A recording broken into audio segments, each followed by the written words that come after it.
Hola chicos, hoy vamos a hablar de medida y contenido cero. Perdón que ya tenga escritas cosas, pero no estaba grabando. Bueno, empecemos. Vamos a decir que un subconjunto A contenido en Rn tiene medida cero. Así que, pues si para cada epsilon mayor que cero, vamos a tener un recubrimiento. Este recubrimiento que tiene que cumplir. Este recubrimiento, para empezar, tiene que estar compuesto por rectangulitos. Estos rectangulitos los vamos a llamar U1, U2, así sucesivamente. Pueden ser infinitos, puede que no. Pero para medida cero no se restringe a la finitez del recubrimiento. Entonces, una vez teniendo estos rectángulos, si estos cubren a A, pues para que tenga medida cero A, todos estos rectangulitos tienen que tener un volumen menor a epsilon y aparte la suma de todos estos volúmenes también tiene que ser menor a epsilon. Como había mencionado, esta suma no necesariamente es finita, entonces podríamos tener una serie. Esta serie necesariamente tendría que converger, porque si no, no podría ser menor a epsilon. Ahora, ¿por qué tengo esto escrito aquí? Pues porque, por ejemplo, un conjunto formado por un número finito de puntos, pues claramente tiene medida cero. ¿Por qué? Pues miren, si ya tiene infinitos puntos, y pues estos nos podríamos pedir que puedan ordenarse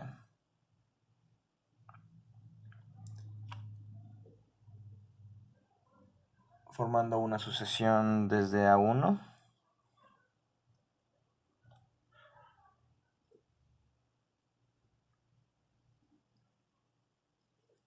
desde A1, A2 y así. No necesariamente tiene que ser finita. Pues entonces A tiene medida cero. Tiene medida cero. Ahora, ¿por qué? Pues hay que demostrarlo, ¿no? A ver, ¿qué tenemos que demostrar? Pues la definición de arriba. Entonces, demostración. A ver, para cada epsilon mayor que cero, ¿qué tenemos? Pues podemos elegir se puede elegir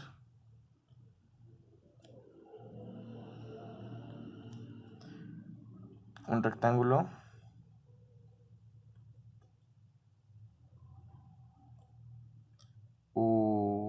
y ¿qué tiene que cumplir este rectángulo? Pues que sea cerrado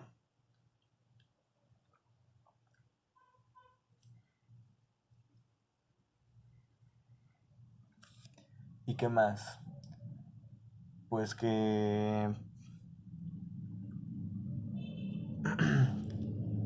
contenga a I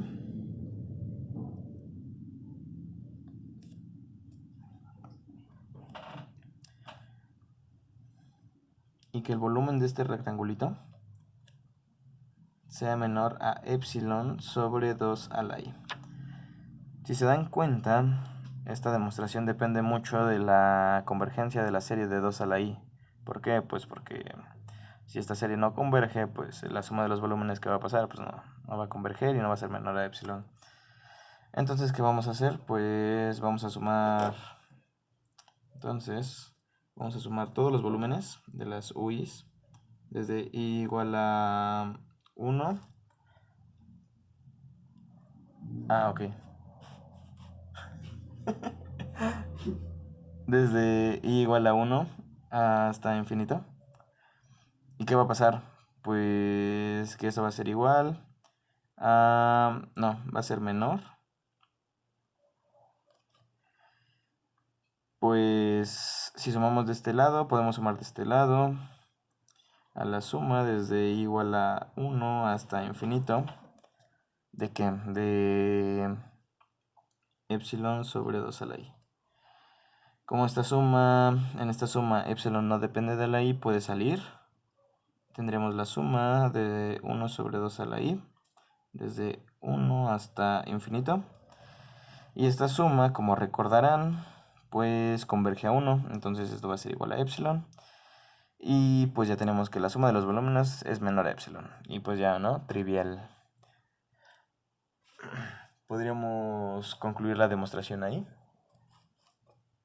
Y podríamos repasar un teorema que es muy importante y que debería ser importante tenerlo en cuenta. ¿Qué dice este teorema? Pues dice que si tenemos un conjunto A y este conjunto resulta ser la unión de A1, A2 y así, tales que todas estas A sub i pues son numerables y cada AI tiene medida 0.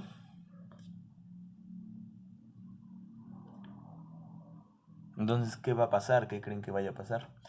Pues evidentemente, entonces A necesariamente tiene que tener medida 0. Ustedes se preguntarán cómo demostramos esto. Pues muy sencillo. Nos regresamos a la definición de nuevo. Aquí está la definición. ¿Qué nos dice la definición? Pues que tenemos que mostrarlo. Demostración. ¿Cómo tiene que ser para todo epsilon? Pues vamos a ver. Sea epsilon mayor que 0.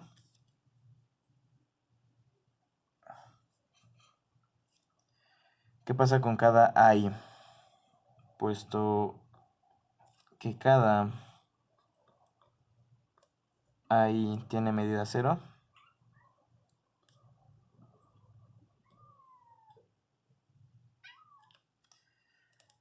Pues, ¿qué nos decía la definición? Pues que existe un recubrimiento de A tal que bla bla bla, ¿no? Entonces, existe un recubrimiento para esta I. Entonces, existe un recubrimiento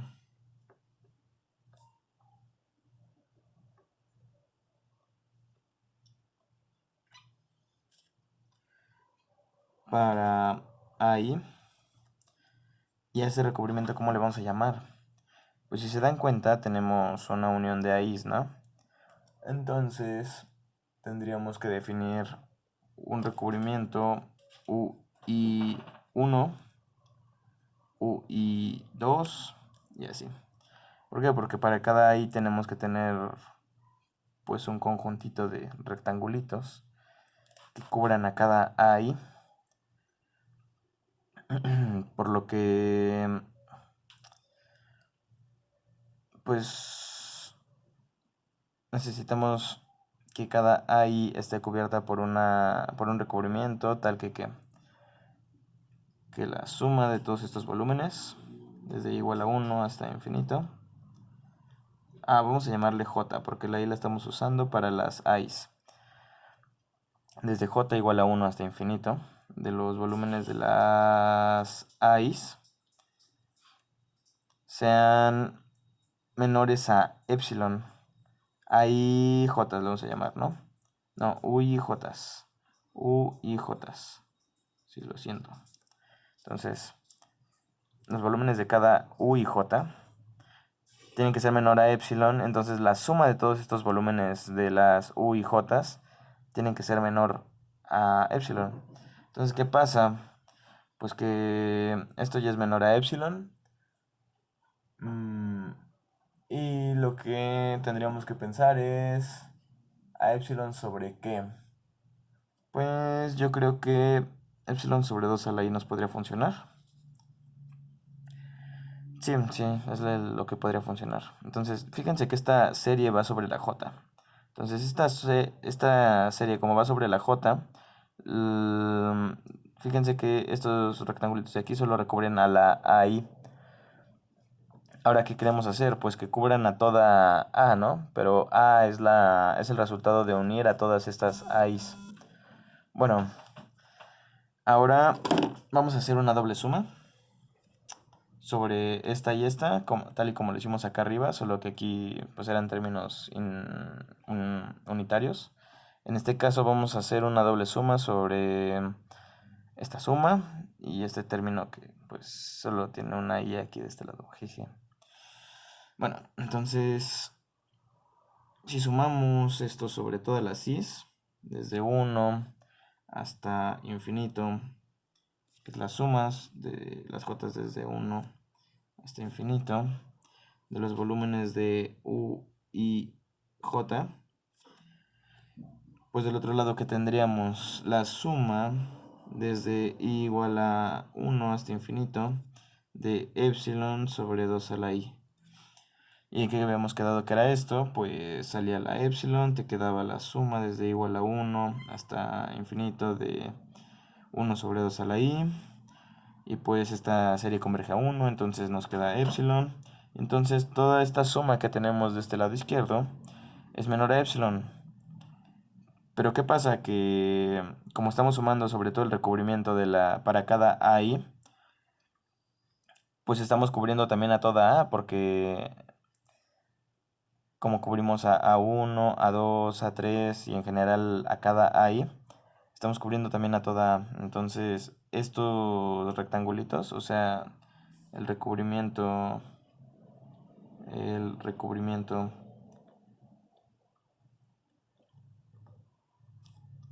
que sería U y 1, U y 2 y así, y luego continuamos abajo con U y ¿cómo lo podríamos llamar? A ver, a este le podríamos poner J y podríamos decir que esta I corre desde 1 hasta infinito, esta J corre desde 1 hasta infinito. Entonces esto podría ser el U11, sería el U12, sí, lo siento, este sería el U filas, este sería el U21, el U22, y como si fuera una matriz, nos seguimos hasta abajo y en diagonal. Y como para ambos es infinito, pues se queda así. Entonces este conjunto sería como un recubrimiento de A, por eso esta doble suma de este lado izquierdo. Y pues ya, nada más quería explicarles que pues esto sí cubre a A. Y como la suma de los volúmenes, para cada I, pues es menor a epsilon, entonces, ¿qué podemos concluir? Que A tiene medida cero.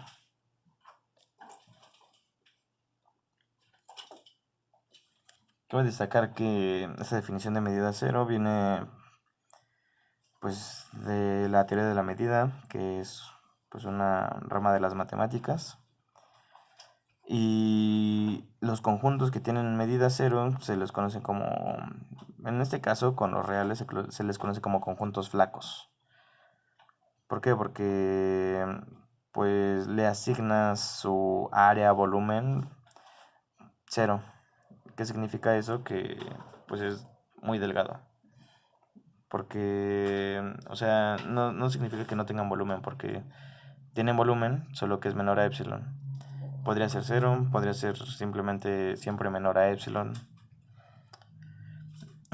Y pues espero que con eso ya haya quedado un poquito más claro medida cero. Y ahora falta explicar contenido cero.